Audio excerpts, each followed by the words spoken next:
Hello Cruising World, Mick the Suit Guy with you. Today I've got a video I've been working on with my Facebook group. Yes, I have a Facebook group if you'd like to join it. I'm going to put the link in the comments. Come along and join us. I give you tips and advice as I hear them. I have sources. Where I hear things that you may not know about.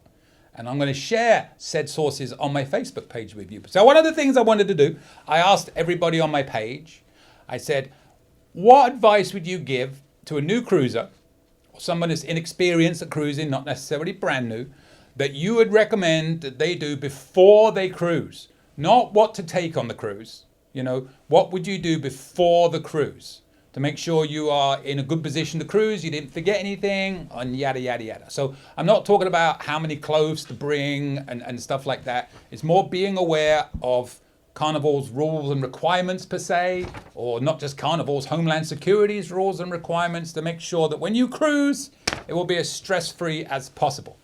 So I'm going to give you what they came back with. Things to do in advance of the cruise to make sure your cruise works properly for you. Here we go. So I got 6, and then I threw some of my own on at the end. It will make it easier. So I'm going to give you 6. I got a few more than 6, but most people misread it and said what you should take on the cruise with you. So that's not what this is about. I'll do a separate one on that. This is about what to do before. So Stephen Lee, if you gamble at casinos on land, then sign up for the Carnival Players Club Fun Match program.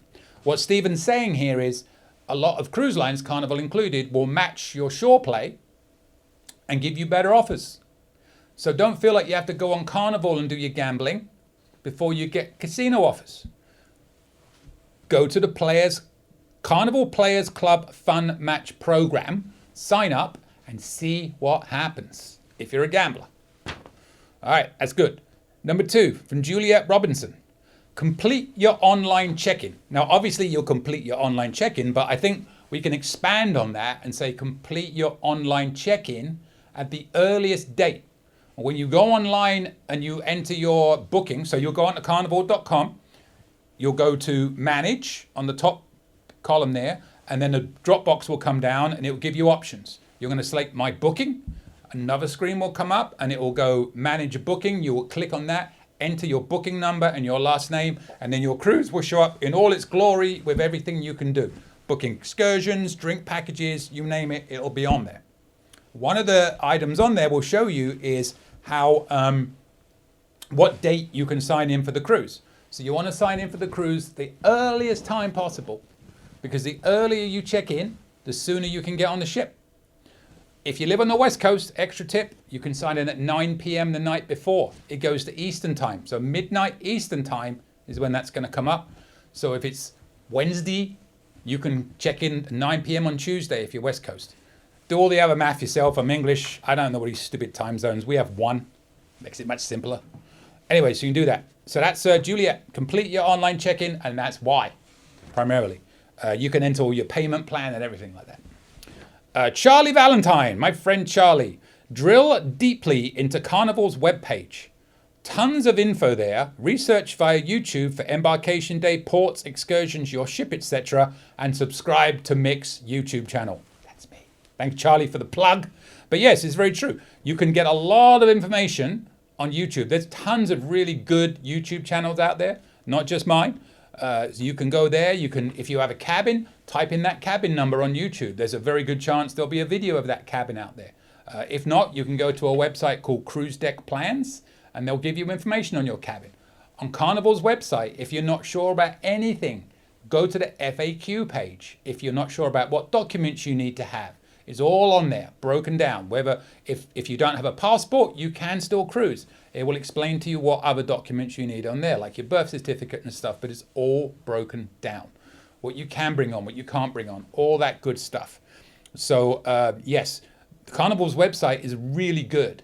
Of all the websites out there, and I deal with all the websites obviously, it's easily the best one and the easiest one to navigate by a long chalk. Some of them, I'm not going to say anything, just suffice to say Carnival's is the easiest. And if you can't navigate Carnival's, don't even waste your time with the others. Anyway, that's Charlie's tip. Kevin Tex Keller, plan accordingly as to the embarkation. We always plan to arrive a day early to ensure hopefully no flight or travel issues and be ready to have fun. It's a very good point that a lot of people don't think about. Try not to arrive, especially if you're flying the morning of the cruise. Anything goes wrong with that flight, you ain't making it. I remember one time many years ago, we did a red eye from San Diego to Miami on American that landed at like 6 in the morning, just so we could be saving on a hotel or whatever. And that flight was delayed, almost got cancelled. We would have lost our cruise. Luckily, it ended up going in the end, actually catching up time and getting in.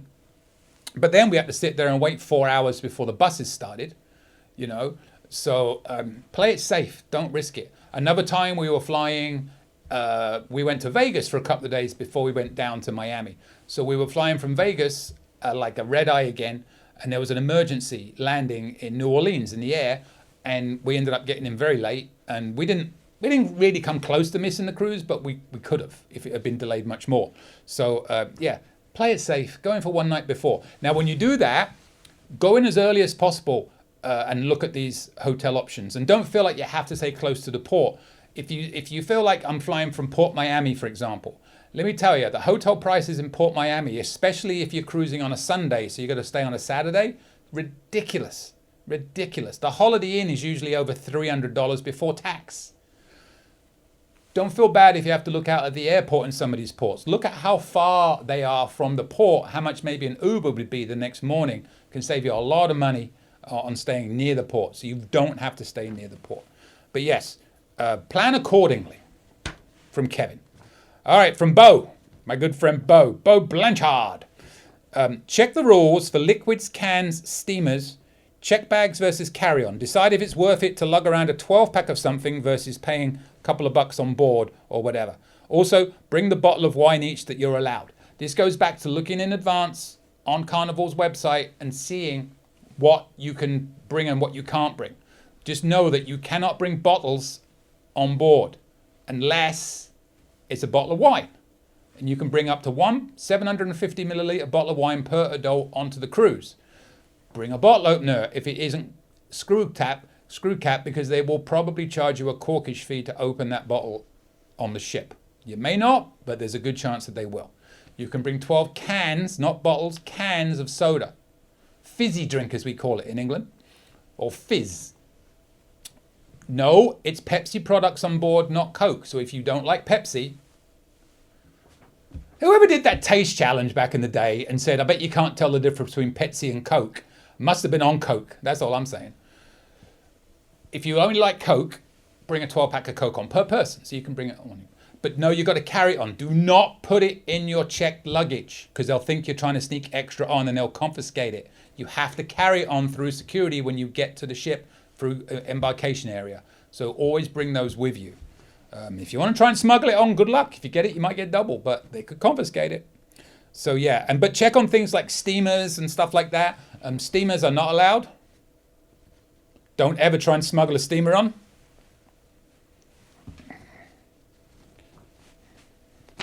Not allowed. Same as surge protectors on the thing. So be aware, it goes back to Charlie's thing. Learn what you can and can't bring on board in advance, and don't bring what you can't unless it's not essential, like a steamer. Because steamers, if you can get them on board, are wonderful. That's all I'm going to say. Steamers may get confiscated every once in a while, but you get them back at the end of the cruise, and when you do get them through and they don't get caught, your cruise is much more fun. Because you have to spend less time in the ironing room or the laundry room waiting for it to be ironed. Not that I've done that. Moving on, from Julie DeMarco. Join the Facebook group for your cruise. Find Facebook group for your ship. They always have loads of info for new cruises. A lot has changed since my first cruise in 2006, and this would have been great info back then. I will agree with that to a certain extent. Be very careful on Facebook, because there are a lot of people that think they know a lot, but do not know a lot. So no, I would recommend if you see somebody say something on Facebook, maybe double check that with Carnival before you take it as written.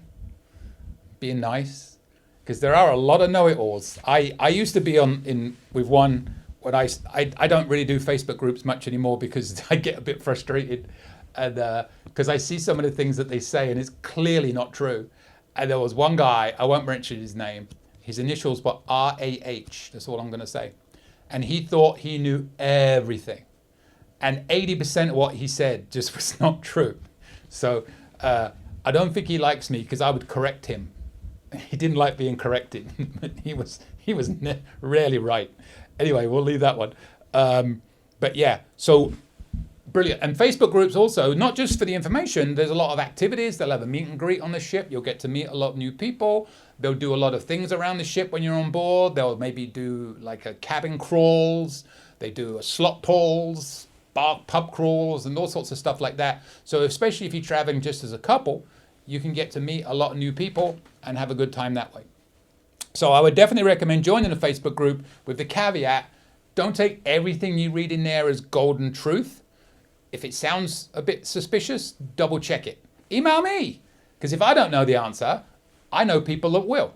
And I'm never going to give you an answer unless I know it's true. And if it isn't true, I'm going to find out. Because I got people. But yes, Julie, I agree. In principle, 95% I agree that Facebook groups are very useful and helpful. All right, other suggestions from me. Number 1, download the hub. You'll hear it all over the place, but please download the hub. I know people say, oh, I just want to be switched off and stuff, but until you get the hub and you see what it does for your cruise, you don't know how valuable the hub is. You can do so much with the hub. I recommend you look up my video on the hub and watch it and see what it does. Hub is basically an app, and within the app, you can track everything on your cruise, from what you've spent to what's happening. You can look at menus. You can see the weather. Don't trust the weather though. Don't trust the weather. That is never right. Ignore what I just said about the weather. Ignore that. But there's so much on there that you could see and do and help you with the cruise. It's endless. Endless. It will show you what time everything is open. There's a ship map on there so you can find everything. You can order room service. Get the hub.